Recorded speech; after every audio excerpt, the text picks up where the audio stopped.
Although marijuana seizures have decreased at the border, fentanyl seizures are on the rise. We'll tell you what's being done to keep the deadly drug from coming into the U.S. Plus, how the COVID-19 pandemic has impacted shelters for domestic violence victims in Arizona. And on Break It Down, the unique structure of Arizona's K-12 education system. Cronkite News starts now. Good evening and welcome to Cronkite News on Arizona PBS. I'm Nick Shesky. And I'm Jamie Landers. Thank you for joining us. Recently, we did a story about how marijuana seizures at the border had decreased 81% since 2013. Marijuana advocates were excited at the statistic, but there's another side of the story.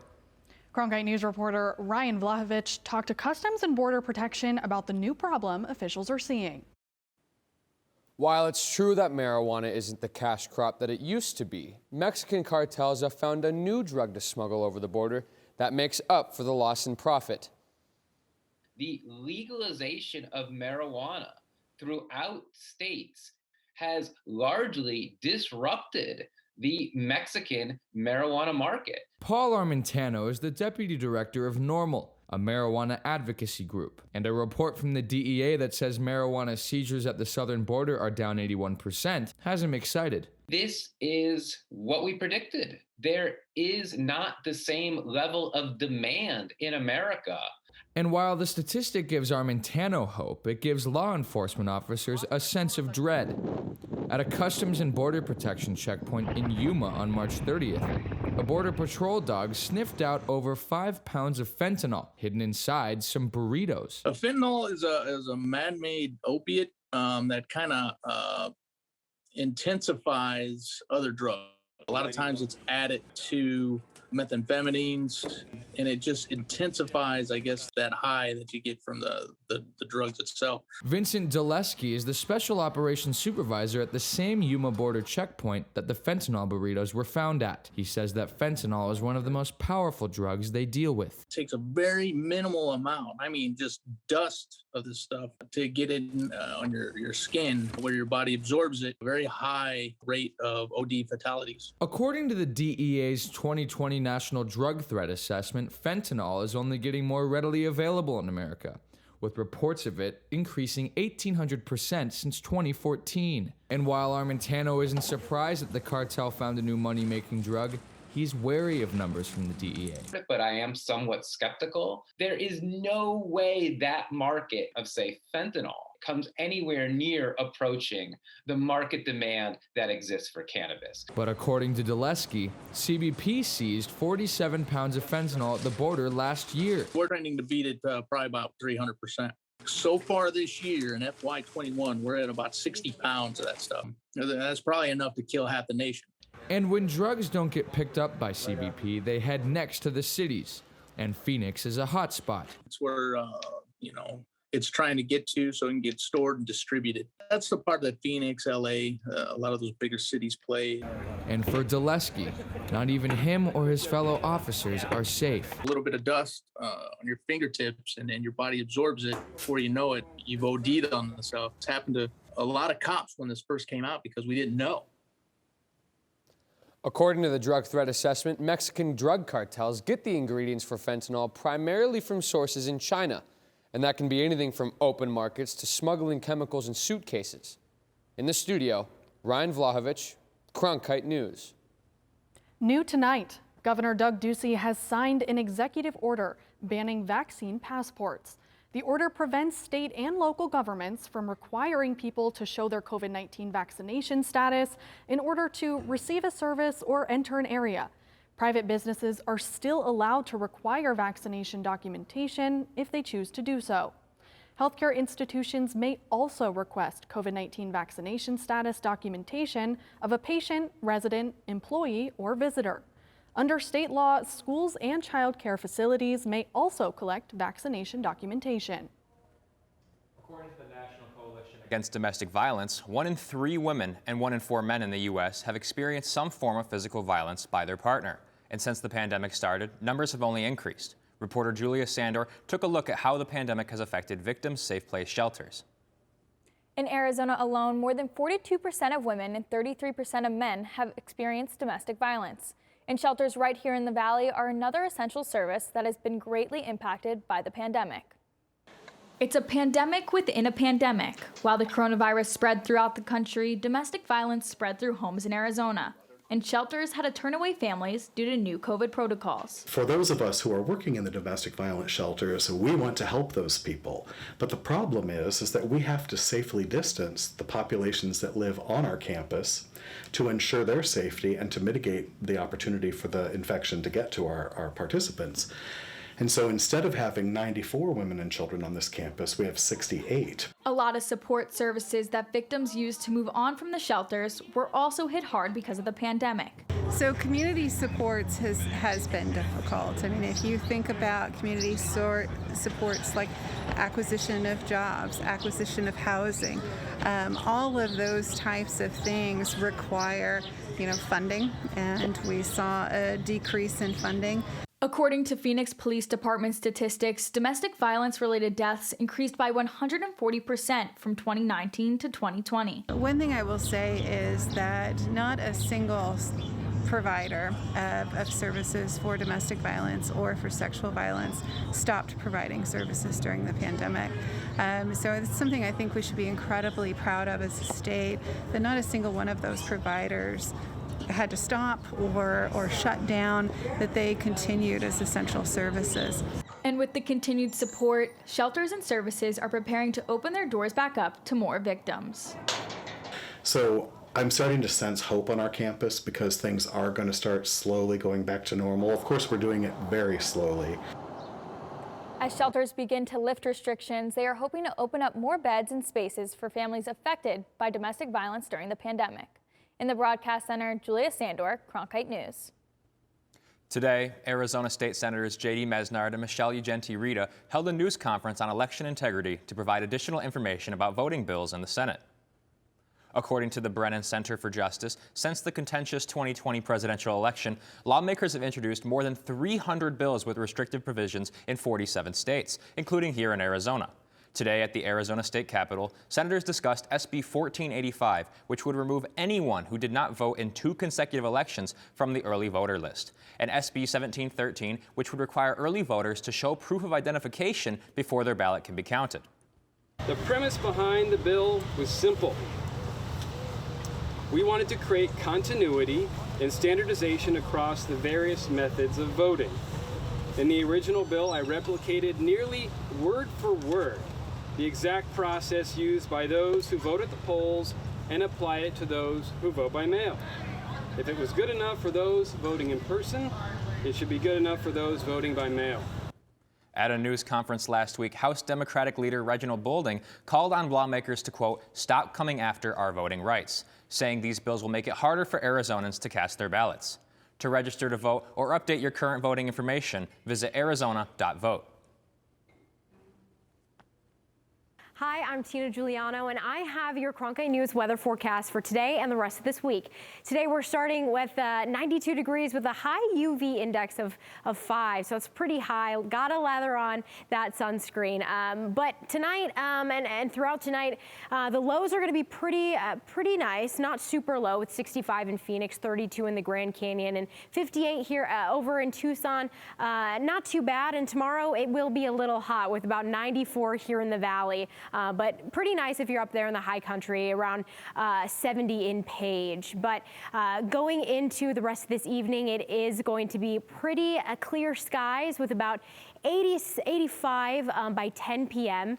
Here in Phoenix tonight. This week is looking pretty nice with about 93 degrees by the weekend, 96 on Sunday with pretty clear skies, a little bit of clouds. We're starting off our work week with a little bit of clouds, around 82 degrees, but it is the perfect temperatures to enjoy this week, which is National Parks Week. So get out and enjoy all of our outdoors here in Arizona. In the Weather Center, Tina Giuliano, Cronkite News.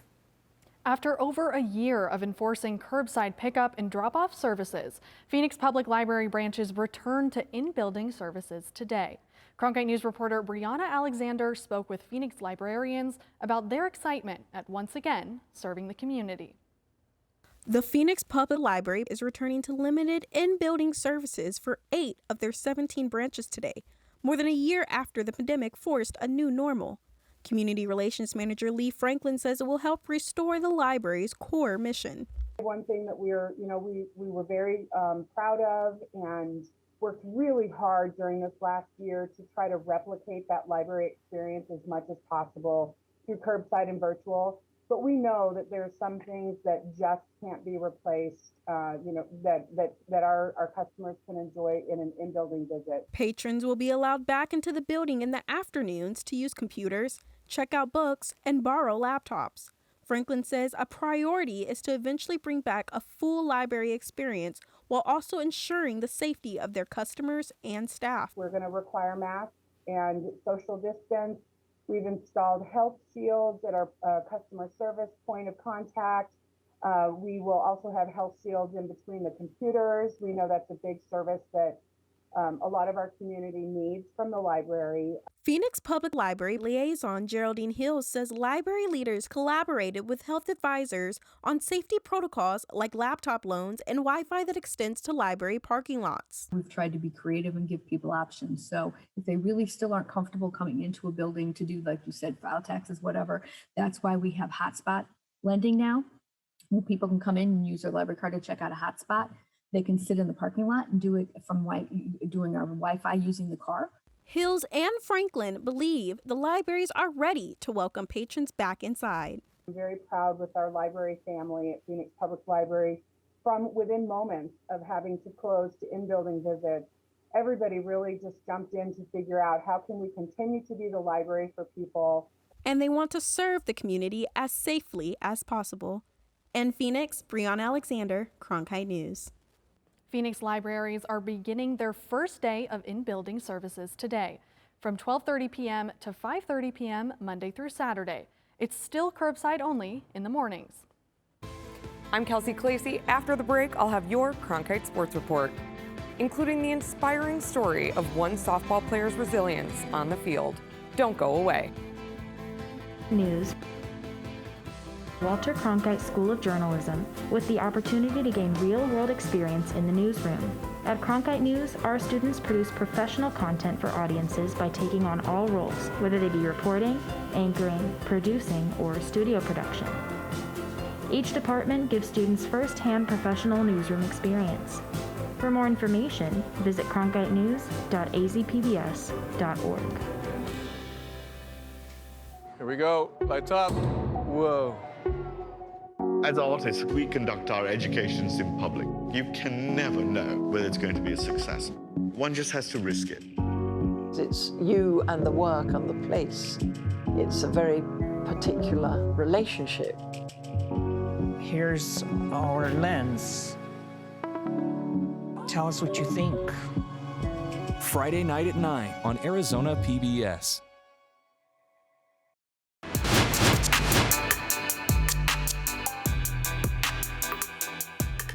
Welcome back. I'm Kelsey Clacy with your Cronkite Sports Report. It was an emotional night in Gila River Arena on Saturday as the Arizona Coyotes honored the legacy of 9-year-old Leighton Accardo, who passed away from cancer in November.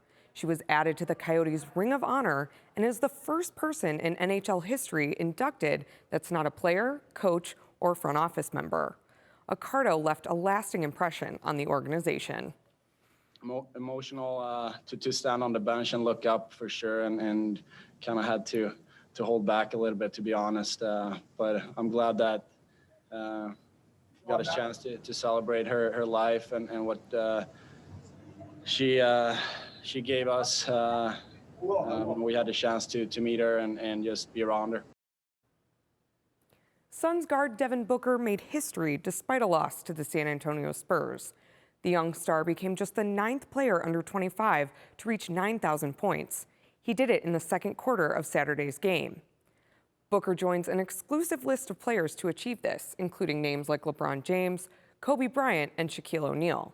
The Suns take on the Bucks tonight.